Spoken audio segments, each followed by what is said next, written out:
There was so much wreckage pushed in on us that we just couldn't move. Tracey was literally trapped by the engine, and everything else had collapsed in on her. I looked at my husband, and he reached over to try to unbuckle my seatbelt, and then whoosh, he started on fire. I tried getting to him, but I couldn't move. I was trapped. On the night of their 4th anniversary, Dan and Tracey Stadler were fighting for their lives inside their crushed and burning car. They had been hit head-on by a drunk driver who was going the wrong way down the interstate. The driver of the other vehicle was dead. Dan and Tracey were trapped and badly injured. The whole entire car was filled with smoke. I could smell the burning leather. I could smell the burning flesh. And I knew, you know, I was going to start on fire very soon because I couldn't breathe. I could feel my lungs burning. Motorists arrived on the scene and quickly began rescue efforts to get them out of their burning car. They stopped their car and ran up to our car, which was now engulfed in smoke and flames. They began praying as soon as they came upon the wreckage, and they moved into action almost as quickly. They were doing everything they could spiritually to help rescue us. However God's will was going to play out, they were there involved in it. I remember leaning up and looking at all these people lined up, and they were hysterical. And I remember even locking eyes with a woman. The car doors were jammed shut. One man pulled on the driver's side door frame until the glass finally broke out. The window then shattered into 1,000 pieces and just kind of fell away. And I was literally on fire at that point. My face, my head, my right side, my right arm, my right leg they were all burning. And so I pulled myself out, and they came over and grabbed me and took me over on the median in the grass and rolled me out and put the fire out that way. In the meantime, Tracey was trapped in the car. She could feel her face burning. And at that point, she was convinced she was going to die. I realized this is it. You know, I'm leaving. And so I prayed. I said prayers I never even knew were in my mind. I said, Father, I pray that you forgive me for my sins. You said you have many mansions in heaven, and I pray there's one for me. And I said, please don't let me burn to death. And then I looked up, and there he was. When I say he, it was a person who I knew wasn't of this world. It was a heaven-sent person in an angelic form. And at that point, he just lifted me up, and I went with him. He pulled me out, and we started getting further away from the accident site. At that point, I know I left my body. I know I did. He told me I could look back if I wanted to, but I didn't want to. And the further we got away from the accident site, the more peace I felt, such peace. And the love can't be explained. We're too finite in our words. It can't be explained in human terms. The love like you were going home. There was no pain, no regret, only anticipation. The only thing that mattered is my relationship with Christ. And I felt like I was in the arms of God, of Jesus Christ himself.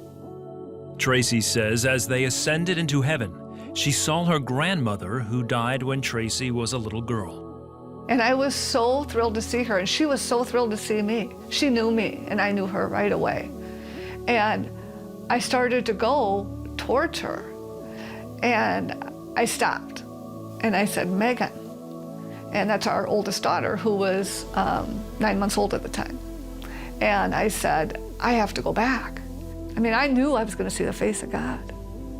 I knew it. And, but I couldn't let Megan grow up alone.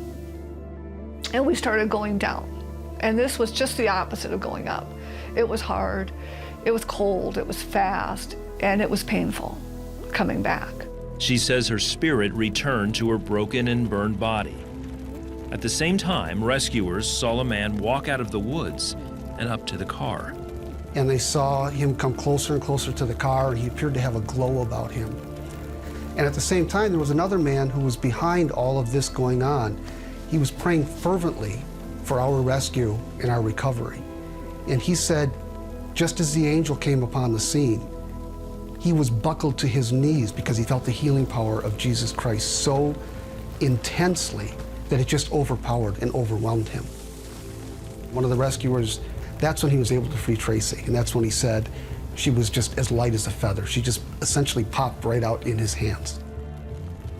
As the angel was there, he bent over her and he put his hands over her face. He took his hands, and I knew he was healing me. And he said, "Tracey, everything's going to be all right." He healed me. He turned and looked and locked eyes with one man in particular. And very slowly and deliberately, he said, "Take care of Tracey." Nobody knew our names at that point. Tracey's purse was in the car, burned up. She was pulled unconscious from the car. I had not been speaking her name. Tracey had not spoken her name. So for him to know her name, it could only have been heaven sent. The man turned and walked back into the woods. Soon after, emergency workers arrived on the scene and transported Dan and Tracey to nearby hospitals.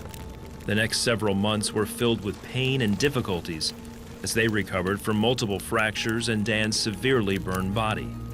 But Tracey says the presence and peace of God was with her when she prayed.